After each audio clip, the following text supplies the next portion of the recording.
Selamat datang di channel Coco Sandy. Kali ini kita akan membahas cerita mengenai seorang wanita kejam yang dengan teganya membunuh lebih dari 400 bayi tidak berdosa. Ia dikenal dengan nama Amelia Dyer. Untuk apa dia melakukan hal itu? Tujuan apa? Kenapa dia bisa sekeji itu membunuh bayi-bayi tidak berdosa? Gak usah berlama-lama, mari kita masuk ke ceritanya.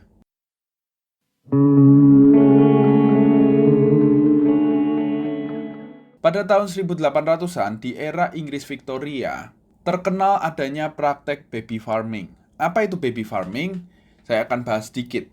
Jadi baby farming itu konsepnya seperti orang tua yang memiliki anak, melahirkan anak, namun dia tidak bisa mengurusnya karena berbagai faktor.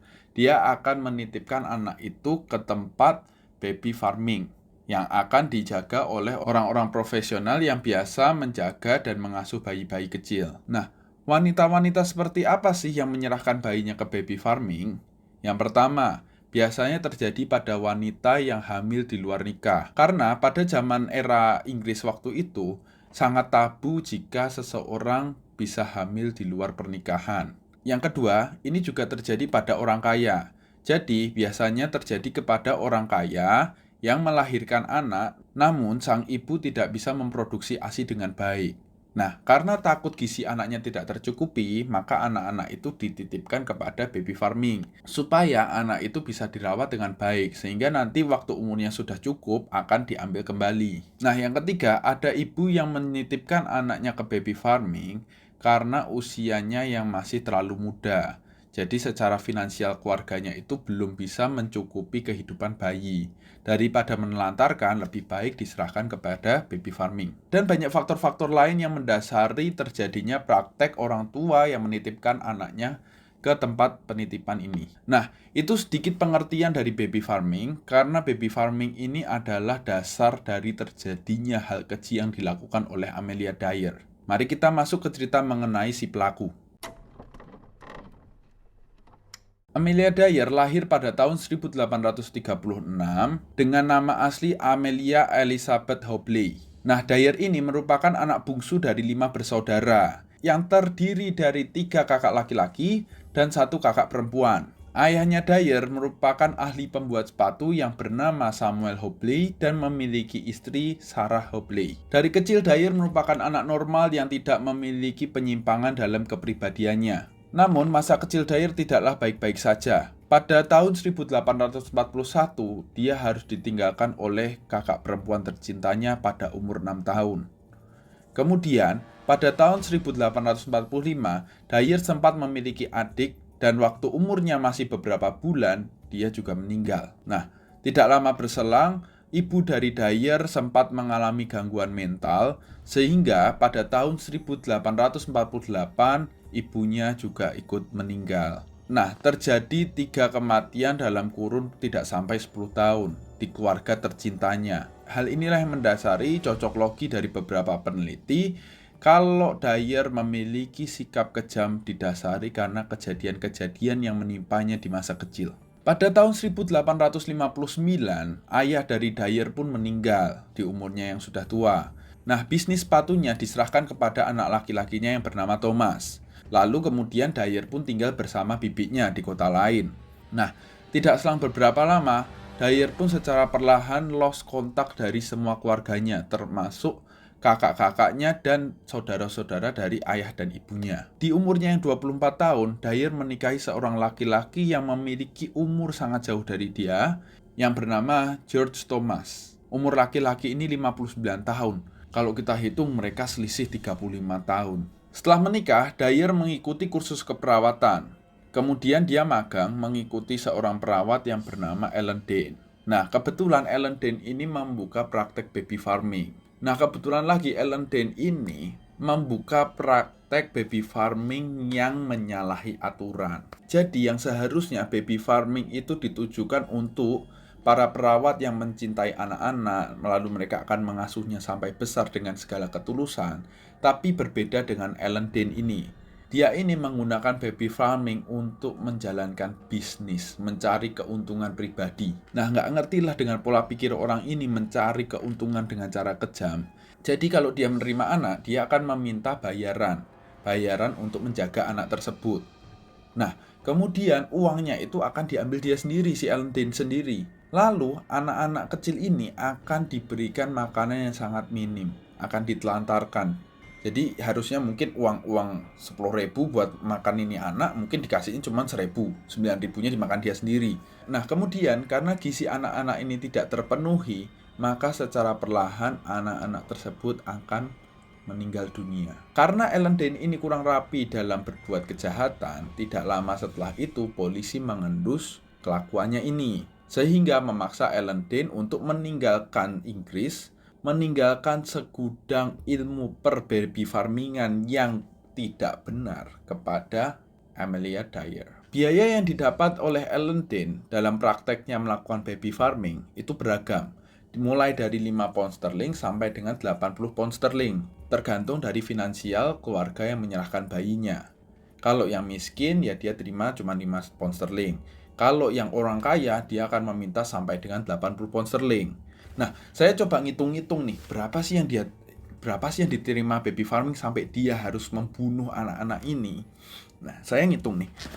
Jadi 1 pound sterling pada tahun 1800-an itu memiliki nilai sama dengan 4,4 dolar Amerika. Nah, 1 dolar pada zaman itu, kalau kita konversikan dengan dolar zaman hari ini, itu akan senilai 20,67 dolar. Berarti 1 pound sterling pada zaman dulu sama dengan 90,95 dolar pada zaman sekarang. Jadi kalau kita rupiahin, kan 1 dolar zaman sekarang kan kalau dirupiahin 14.000. Berarti kalau dihitung dalam 1 pound sterling zaman dulu itu mengandung 1.200.000 sekian rupiah.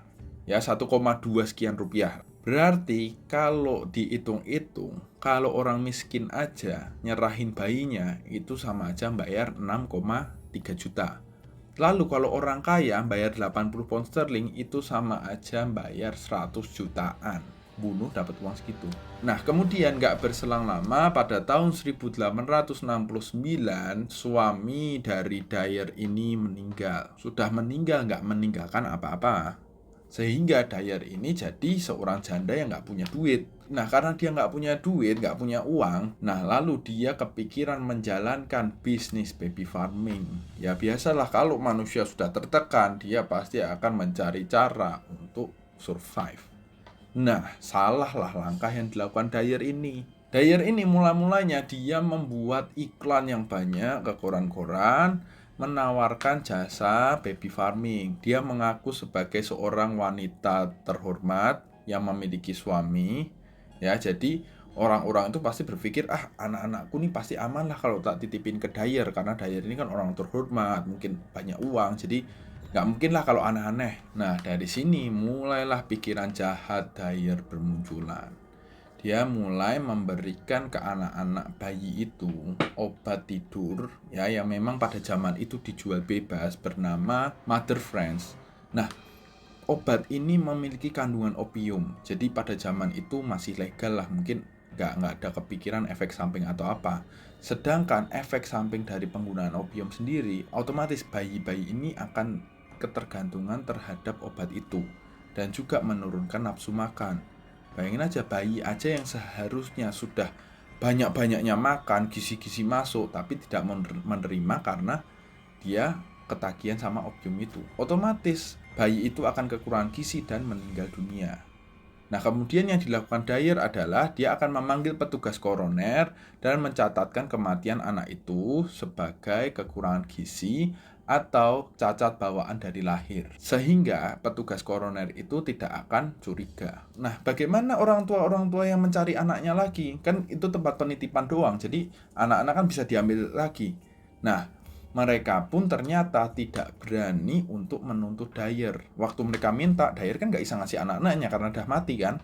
Nah, mereka gak berani nuntut karena pada zaman itu praktek baby farming pun juga diragukan oleh orang-orang. Wanita-wanita yang menyerahkan anak tadi kan pasti memiliki masalah. Nah, mereka ini kan malu atau takut kalau disangka apa-apa, makanya mereka sendiri tidak berani untuk menuntut Dyer. Pada tahun 1872, Dyer sempat menikah dengan seorang laki-laki bernama William Dyer. Nah, ini makanya mendasari nama belakangnya Dyer.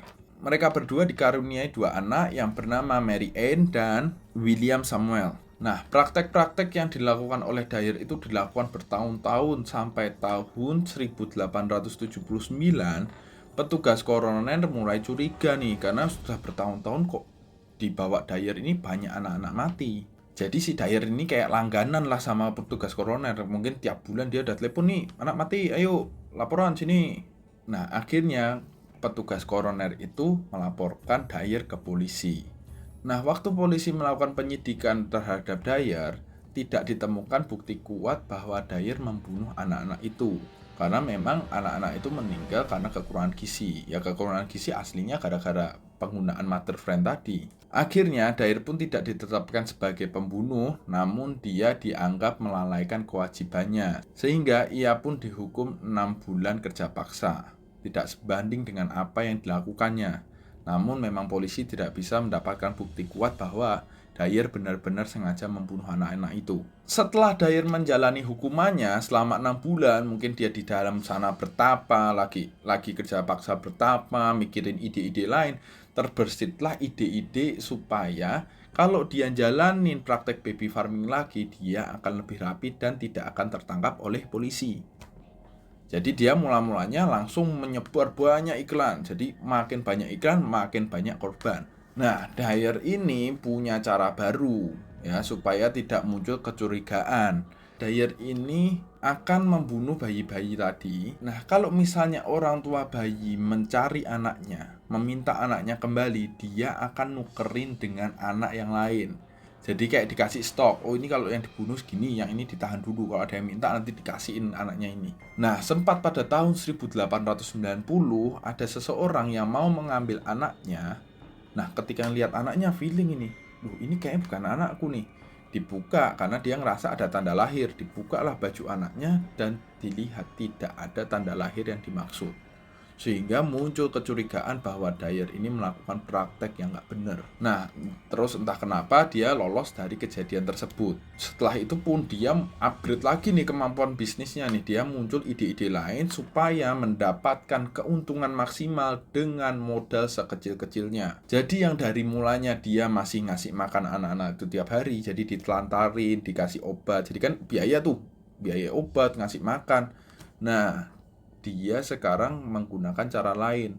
Anak itu ketika langsung sampai di tempatnya, nggak lama langsung dieksekusi mati, dicekik pakai selotip putih. Kemudian karena dia ketangkapnya karena petugas koroner sebelumnya, nah kali ini dia mulai nggak laporan tuh ke petugas koroner, tapi anak-anaknya mulai dibuang ke sungai, dikubur di bawah tanah, atau mungkin dibuang ke sudut-sudut kota yang jarang ada orang. Dan juga Dyer pun sering pindah-pindah tempat. Nah, di sepanjang perjalanannya itu pun ada waktu dia ketemu dengan anak perempuannya ya, dan anak perempuannya itu sudah punya suami, lalu mereka bertiga tinggal bareng ya selama bertahun-tahun sambil Dyer melakukan praktek-praktek yang ilegal itu. Sempat beberapa kali polisi berusaha untuk menangkap Dyer karena mulai dicurigai banyak mungkin laporan-laporan orang tua. Nah, ketika polisi mau mungkin menginterogasi dia, Dyer langsung pura-pura gila. Terus dia dimasukin rumah sakit jiwa sehingga lolos dari hukuman. Lagi gitu terus sampai suatu kali dia sempat mau bunuh diri dengan meminum obat supaya overdosis, namun ternyata dia masih bisa selamat. Nah, praktek ilegal yang dilakukan Dyer ini dilakukannya hampir 30 tahun lebih. Nah, prediksi dari para peneliti, dari kurun waktu 30 tahun itu sudah terjadi 400 lebih pembunuhan yang dilakukan Dyer. Melihat dari kondisi mungkin laporan dari orang tua, terus habis itu dia mungkin ngecek berapa orang yang mendaftar ke Dyer. Nah, ada satu kisah yang mendasari dan bisa membongkar kedok dari Dyer sehingga Dyer pun bisa tertangkap. Pada Januari 1896, ada seorang wanita bernama Evelina Marmon. Dia seorang gadis bar yang sangat terkenal. Nah, dia ini melahirkan seorang anak ilegal. Ya, jadi anak lahir di luar pernikahan. Nah, karena dia mungkin malu atau mungkin dia masih mau bekerja dan lain sebagainya, dia pun memasang iklan mencari seorang wanita yang mengasuh bayi. Nah, secara kebetulan iklannya ini di koran sebelahan sama iklan Dyer yang mencari bayi. Nah, dikontaklah sama si Evelina ini, si Dyer. Kemudian sampai ketemu deal, akhirnya anak itu diserahkan kepada Dyer. Walaupun si Evelina ini sangat-sangat sedih katanya waktu itu, karena aslinya dia ingin membesarkan anaknya, cuman karena tuntutan pekerjaan mungkin, atau mungkin takut cibiran dan lain sebagainya, dia serahin anaknya. Dia kasih uang ke Dyer dan juga pakaian-pakaian untuk bayi itu. Nggak pakai lama sama Dyer, anak itu pun dibunuh. Kemudian bayinya, mayatnya itu dibuang ke sungai Thames. Nah, Dyer sudah dapat uang, dia dapat baju anak-anaknya itu. Bajunya itu pun dijual. Jadi dia dapat cuan double. Nah, pada Maret 1896, seorang tukang perahu sedang memancing di sungai Thames. Nah, secara nggak sengaja dia nyangkut itu sama sebuah bingkisan kecil. Setelah bingkisan itu dibuka, betapa kagetnya dia karena di dalamnya terdapat bayi yang sudah meninggal. Nah, kemudian setelah dilaporkan ke polisi, diidentifikasi tuh kotaan itu dan dilihat ada sepucuk surat yang ditujukan kepada Nyonya Thomas. Nah, polisi pun mencari tahu Nyonya Thomas ini siapa, dan juga di dalamnya itu ada alamat. Diceklah alamat itu, ternyata itu alamatnya Amelia Dyer. Nah, jadi setiap Amelia Dyer pindah tempat, dia akan merubah identitasnya juga. Dan kali ini namanya Nyonya Thomas. Nah, polisi ini kan pinter nih. Kalau misalnya dia nangkap saat itu juga, tidak ada bukti jelas benar itu kelakuan Amelia Dyer apa bukan, karena nggak ada bukti-bukti. Takutnya dia cuma ketangkep lalu cuma jalanin hukuman kerja paksa. Nah, polisi-polisi ini mempekerjakan seorang wanita muda yang ceritanya wanita ini akan mencari tempat baby farming yang sebenarnya dituju ke Amelia Dyer ini. Nah, dia pun pasang iklan dan lain sebagainya. Terpancinglah Dyer ini karena ketamakan dan kerakusannya. Nggak lama setelah itu, mereka memutuskan untuk COD, ya kan? Mau ngasih anak, terus habis itu ngasih duit. Wanita ini pun meminta alamat rumah si Dyer yang sekarang. Ketika hari pertemuannya itu, bukannya wanita yang datang, tapi malah polisi yang datang. Langsung mereka masuk ke rumahnya, grebek, dicek semua, dapatlah beberapa bukti kuat. Karena kan Dyer belum siap-siap buang barang bukti atau apa, langsung kedatangan polisi, dicek, didapetin di sana bukti-bukti. Yang pertama, aroma mayat, walaupun tidak ada mayat di situ. Jadi mungkin karena sudah terlalu sering tempat itu buat eksekusi, jadi baunya berubah kayak bau mayat. Nah, kemudian ada juga selotip putih yang digunakan untuk mencekik bayi tadi. Nah, ada juga tiket lelang baju-baju bayi.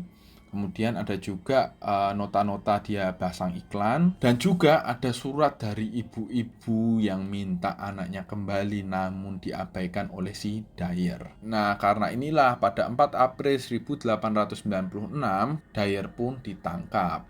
Nah, kemudian anaknya dan menantunya yang ikut tinggal sama si Dyer, diceklah dia, diinterogasi, dicari bukti-bukti yang kuat bahwa mereka terlibat. Karena kan mereka hidup bertiga bareng-bareng, masa ya nggak tahu sih Dyer ini ngelakuin hal-hal keji seperti itu. Nah, polisi pun pasti nangkepnya nih orang pasti kaki tangannya si Dyer juga. Namun tidak ada bukti kuat. Ditambah lagi, Dyer pun juga menyatakan saksi bahwa dia melakukan itu secara tunggal, tidak ada keterlibatan anak dan menantunya, sehingga polisi pun tidak bisa menangkap mereka berdua. Legalah hati Dyer karena anaknya tidak disangkut pautkan dengan kejadian yang dia lakukan. Nah, akhirnya Dyer ini dieksekusi mati pada 10 Juni 1896 di penjara Newgate, dieksekusi oleh James Billington. Nah, akhirnya berakhirlah jalan cerita dari si Dyer itu. Dari kejadian Dyer ini menimbulkan kegegeran besar di Inggris, sehingga undang-undang mengenai adopsi bayi dan sebagainya itu diperketat supaya tidak terjadi hal-hal seperti yang dilakukan oleh Dyer. Nah, kembali lagi, anak dan menantunya ini ikut-ikutan apa enggak? Ternyata 2 tahun setelah kejadian Dyer meninggal, sudah dia mati, udah semua orang hidup tentram ya, di sebuah kereta ditemukan paket yang misterius. Nah, ketika dibuka paket itu, ditemukan bayi yang sudah sekarat, ya, masih hidup tuh, kedinginan sekarat karena kan cuma ditaruh di dalam kotak. Di dalamnya dibuka tuh, ternyata ada surat yang ditujukan kepada Nyonya Stewart beserta alamatnya. Polisi pun langsung mencari tahu siapa ini Nyonya Stewart, di mana rumahnya. Jangan sampai ada kejadian seperti Dyer lagi. Ternyata usut punya usut, nama Stewart dan alamat itu adalah anak dari si Dyer sendiri. Nah, karena polisi cuma menemukan bahwa ada bayi yang ditelantarkan dan anak itu nggak meninggal, maka polisi cuma bisa menjatuhi hukuman 2 bulan kerja paksa. Nah, dari situ kita bisa simpulkan aslinya mereka itu juga pasti membantu si Dyer sewaktu dia masih jaya-jayanya membunuh bayi. Nah, bagaimana dari teman-teman? Apakah ada tahu cerita atau apa? Mungkin kita bisa share di komen di bawah sini. Sekian cerita dari saya, semoga cerita ini bisa menghibur kalian. Jangan lupa like, comment, share, dan subscribe karena semua itu gratis ya. Terima kasih.